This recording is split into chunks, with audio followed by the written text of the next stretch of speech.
Good morning, everyone. My name is Rick Noda, founder here at T3 Body, where we tighten, tone, and transition. Today, in a balmy, cold day here in Encinitas, I have a great guest here, Tom Petranoff. Tom, how you doing? I know, I do it purposely like that because you know what? Tom told me, explained to me how to properly say his name, Petranoff. All right, so it's kind of funny. Hey, Tom, I know it's one of those things like no duh. Petranoff is how you're supposed to say it. And you guys know out there in social network land, as I introduce myself, you know, as a founder here at T3 Body, Tom, will you tell a little bit about yourself and how incredible your life has been? Yeah, I was born and raised in Naperville, Illinois, back in the 50s, late 50s. Dad was an airline pilot.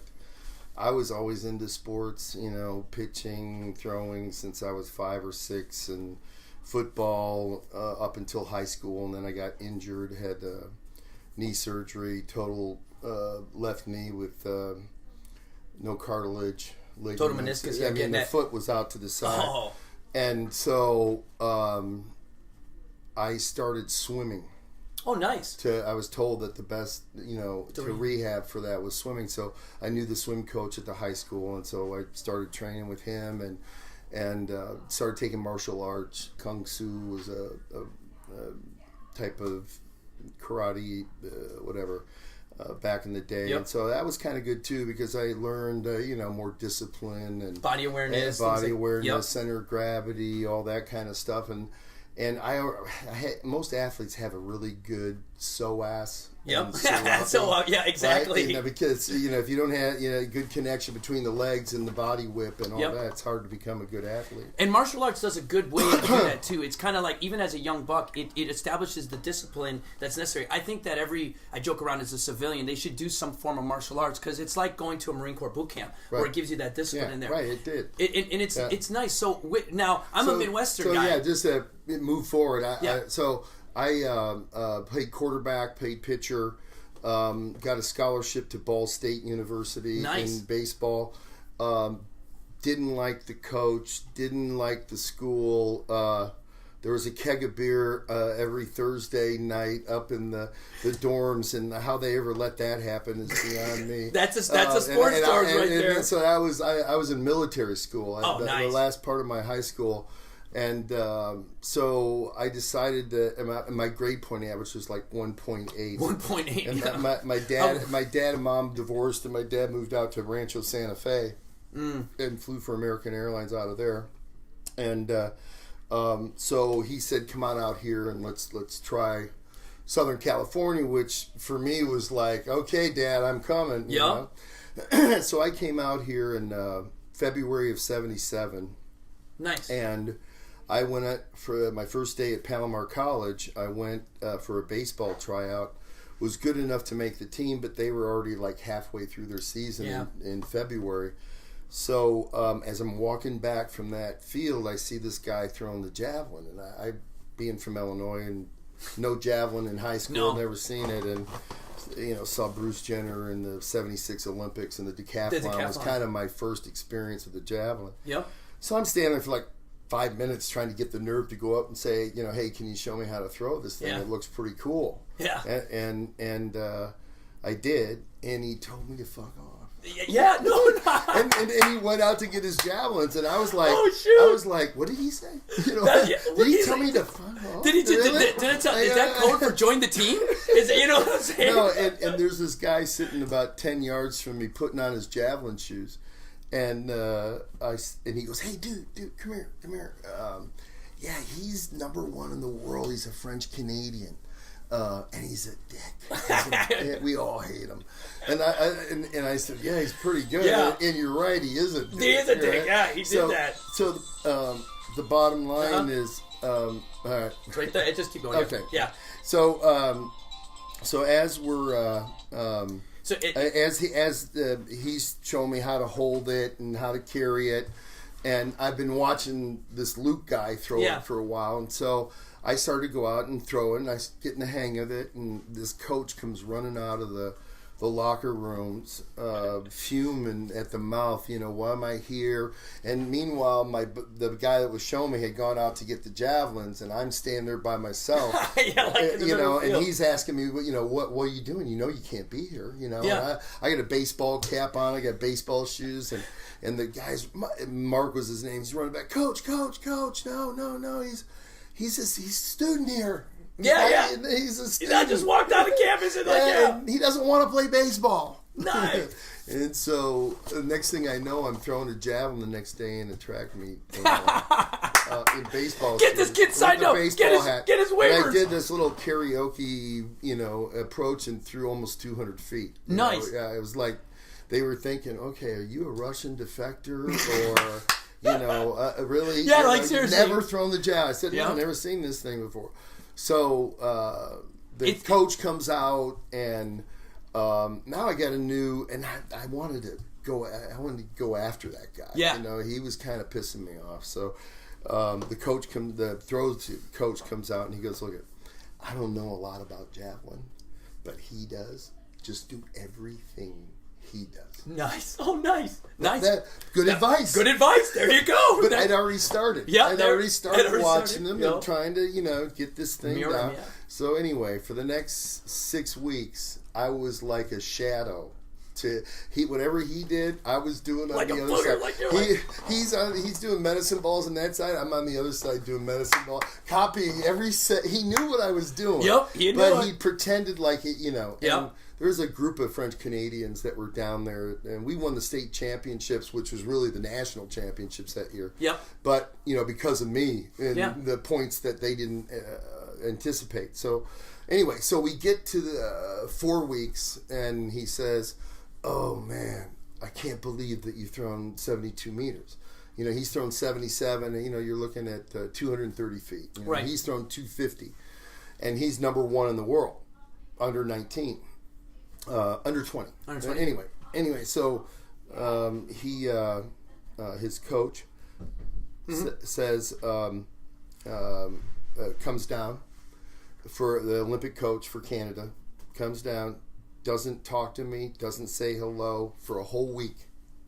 Oh, wow. And then we got the state championships coming up. Uh-huh. So this is my 6th week since I picked up the javelin. And his coach is standing behind me on the my back right side as Luke's going out. It's his throw, and then it's mine. Fourth round, whatever. So he stands behind me, and he has his hand over his mouth, and he goes, you Americans are so stupid. Every time that you throw, your shoulder drops left, and all your energy bails out. Oh my God. Maybe if you chased out after it, you would throw further, but you're too stupid. He threw you a bone. Oh my God. He threw you a bone. So Luke comes down, I see the throw, I go out, I threw 260. And I turned to him and I went, I'm number 1! I'm number 1! Right there! Yes! I love that. Yeah. So that was how I started. Yep. And then I got, then it was like, okay, he's not a Russian. Then they put me into the Elite Athlete Project. Nice. That was 1977. And they predicted at my first Olympic training camp that I would throw 330 feet. And it was 327 feet 2 inches, so they were off a couple feet. Just like less than a percentage, right? Oh man, that's incredible. Yeah. So that, and then I 5 years of training with them. I competed for 17 years. I never had any cartilage in my left knee since I was 14 on either side. But obviously he did a pretty good job. Yep. And I did a lot of training, balance training, and. Yep.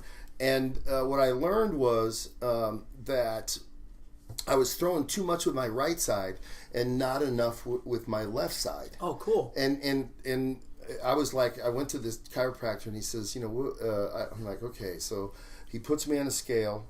And the bubble goes to it looks like a level scale. Right, yeah. You step on the scale, and then he calculated it out, and it was like 57 or 59 pounds heavier because I only threw with my right side. He goes, you're like a car that's got too much air on one side and too little air on the other side. On the other side, right. Right, exactly. So, and it's like, it made sense to me. It's like, But we did a lot of two-handed throws. Yeah. But we never, I couldn't throw 60 feet if my life depended upon it. You're off but I could throw a javelin 300 feet. With the other one, yeah. It's too much of a step off. Exactly. Yeah. So he told me that, my back was hurting, my shoulder was hurting, but I had spondio in my fifth lumbar, a second degree type thing. Another thing me and Tom have a little bit because I have the same thing. Yeah. And so how do you fix it? Well, you train the core and the serape and the torque. The twisting type stuff and it's a lot of work that people don't want to do,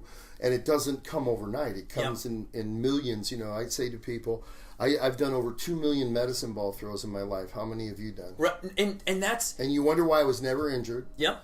I swam 3 times a week.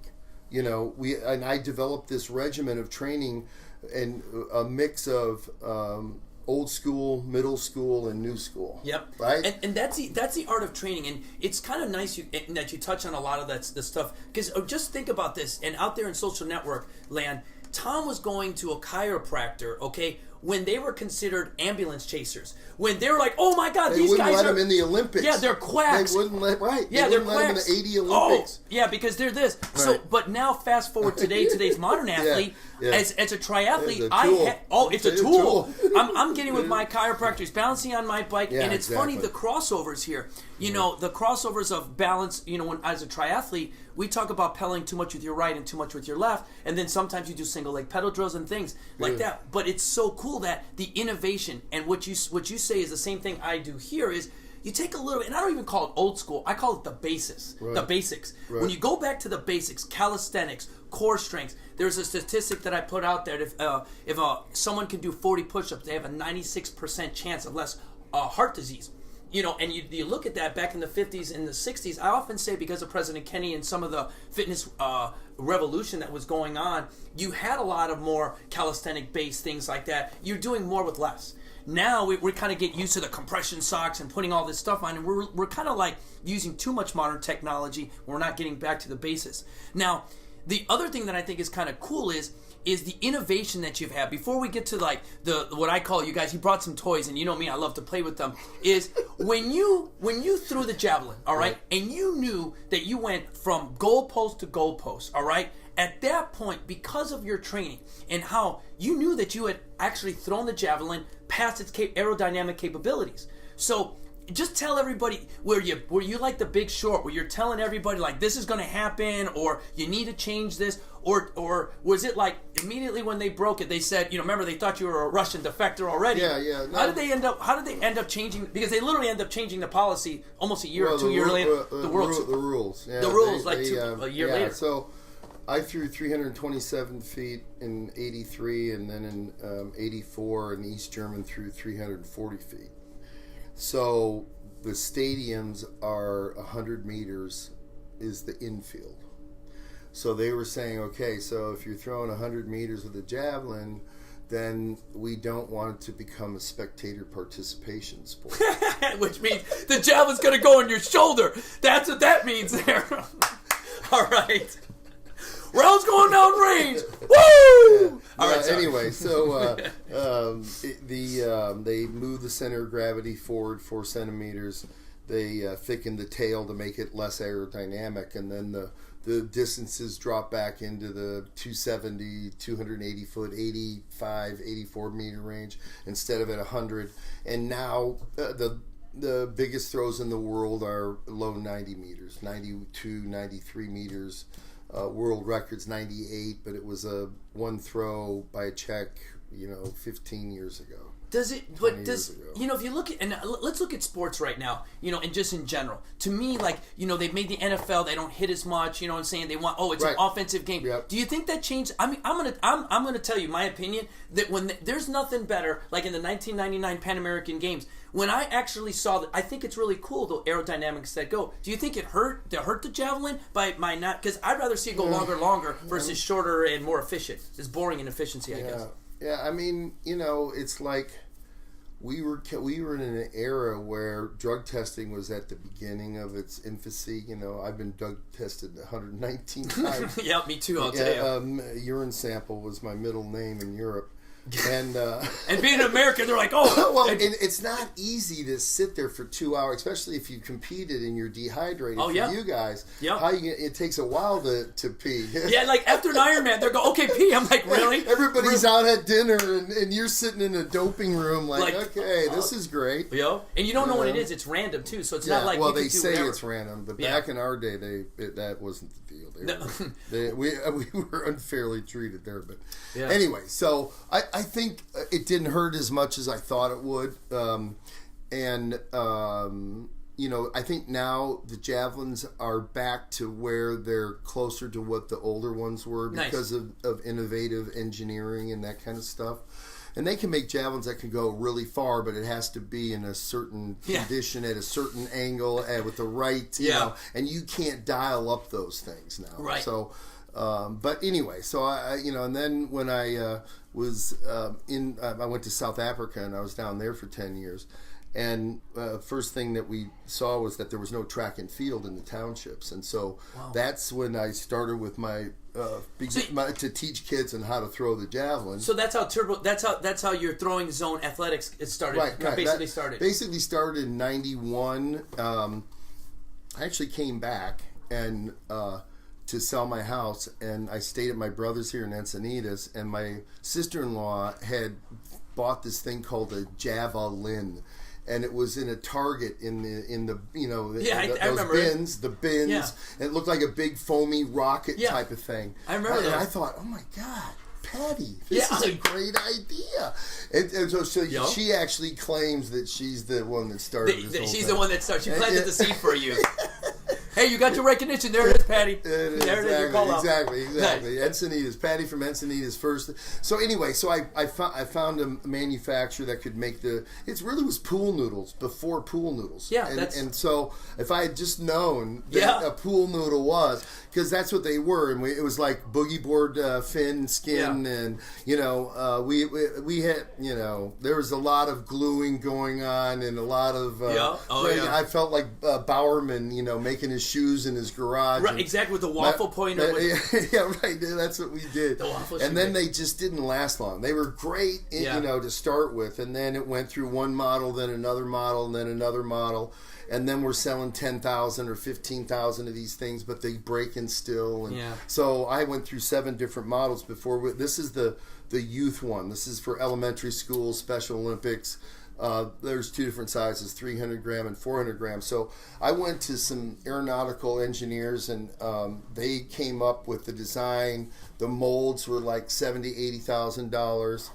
And crazy. You hear that $70,000 and think maybe it won't even work. And these are virtually indestructible. I mean, they're so you can throw them indoors, outdoors.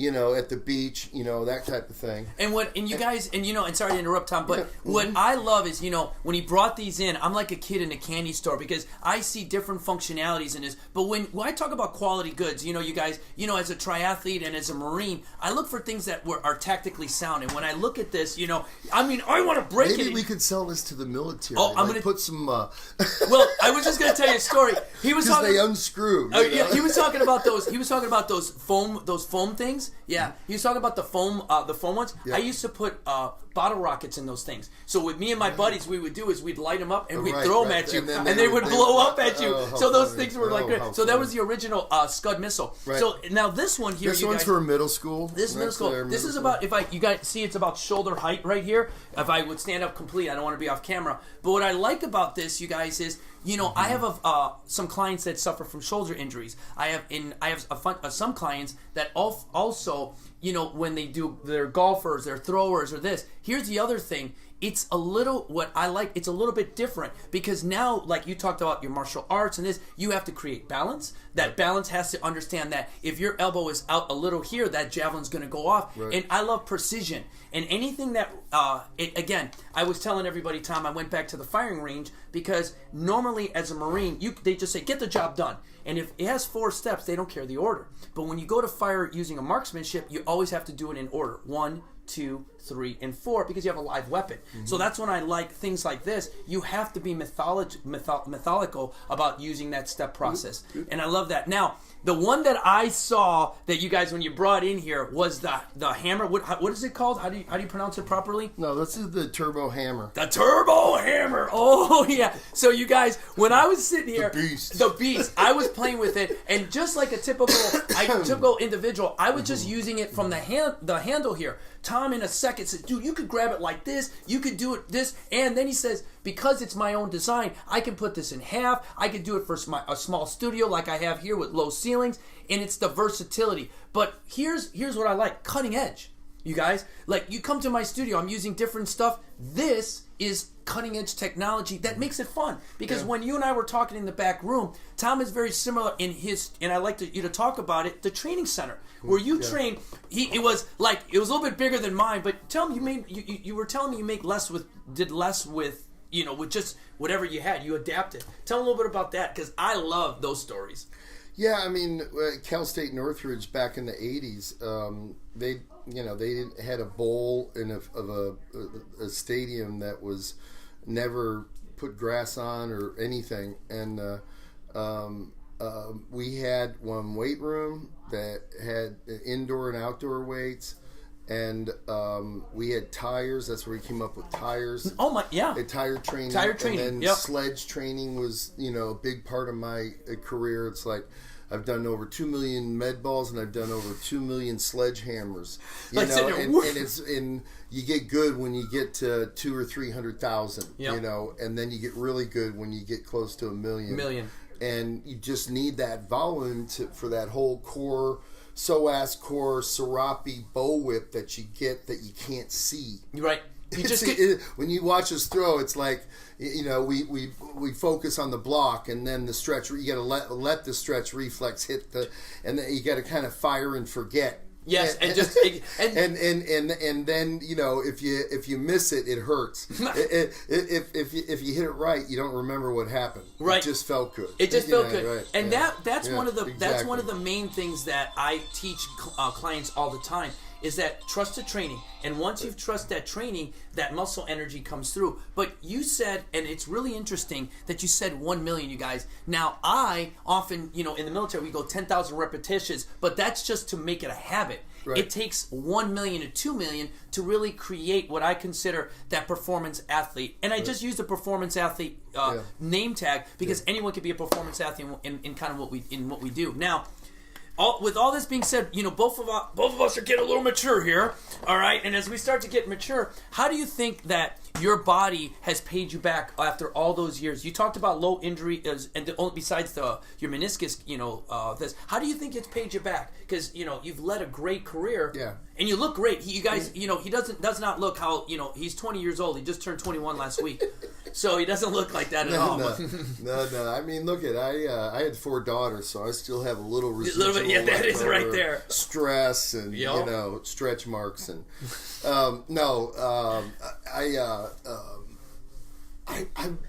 I kept in shape until I was in my late 40s, early 50s, and then I got tired of the whole thing.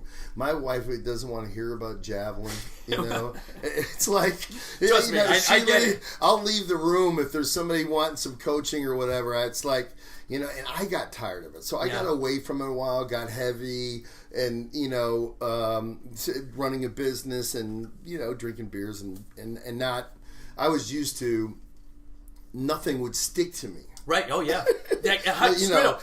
When you're doing endurance, it's easy. Yep. But when you're a thrower, you have more muscle mass and that type of thing. So I started up about a year ago swimming, and kind of getting back from 280 down to 250, and now trying to get my fighting weight would be like 225. 225. Yeah. That's nice. But I haven't tried to rush into it, and I still do a lot of swimming. I still, swimming is just injury prevention and recovery. I can't run with, and biking and that kind of stuff. So I got to find some other way to do it. And the funny thing is the more you swim, you think you lose weight, but you don't, because the buoyancy, it wants the buoyancy. It wants the bigness. Right? I think that's why I can't get rid of this last sheet.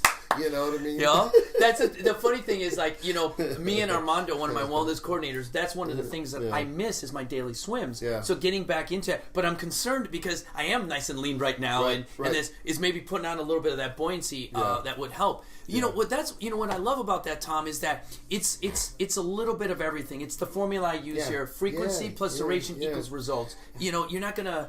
Pop culture does a lot about just push it till it hurts. It's not really all about that. You know, an athlete listens to their body. They allow themselves to take days off when they need. And sometimes, like I tell people all the time, my meditation is sometimes doing stuff like this, or hanging out with my wife. And like, very similar to your wife, my wife wants to know nothing about endurance sports. Right, the minute I start to talk about endurance sports and coaching, she just kind of shuts off. I'm lucky that she still works out here, and it's only because I have dance. You know, I think that's what keeps her around.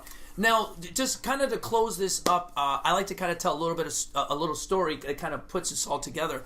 Now, when I was introduced to Tom through Esteban, my producer, I went through and really kind of to see some of the crossover similarities that javelin throwing has, that endurance sports has. Mm-hmm. And what it reminded me of is the core strength workouts that I've done before, the twisting, the turning with TRX, and the suspension training. And I remember when I took my first TRX class and getting certified in it, the little girl her name was Marianne. She's still a TRX master instructor, and she was all about 105 pounds. Right. And she had, like you said, 1 million repetitions on that TRX, and she made it look so easy. But what it did is it challenged me, and something that in a good way. So it challenged me and inspired me to be a little bit better. And what I did is every day I worked on my TRX, and if you guys even go back to my YouTube, you'll actually see some of my original footage when I started in like 2007, doing some TRX stuff. But it now that I've done it now for about 10 years, like yourself, is I've kind of moved on, but not moved on to the point that it's like I'm over with it. But like I said, is I'm mentoring others to really start to grow with it. And I'm going to tell you that he challenged me in a good way today. He was throwing one of his medicine balls down, making it look super easy. And that thing was flying up and down like this. And I threw it and it went boom. I mean, it went like bloop, like that. It didn't even move. It took me a little, like 4 or 5 times to get it, because, like, again, that core strength, boom, was an explosion. Yeah. So, Tom, I like to give a parting gift for all my guests here. I've got 3 little choices right here for those who could see. These are thanks again to 511 for these morale patches, for donating them there. Which one do you kind of like right there? Either one? Yeah. Oh, he's got that one right there, which is good. That's 511. 511, you guys. Remember, they're always ready. They're a tactical company, just like me and Tom, where our motivation always inspires us to be better. Tom, thanks for your time, man. I appreciate you coming out. Mm-hmm. Hey, guys, I'll see you guys soon.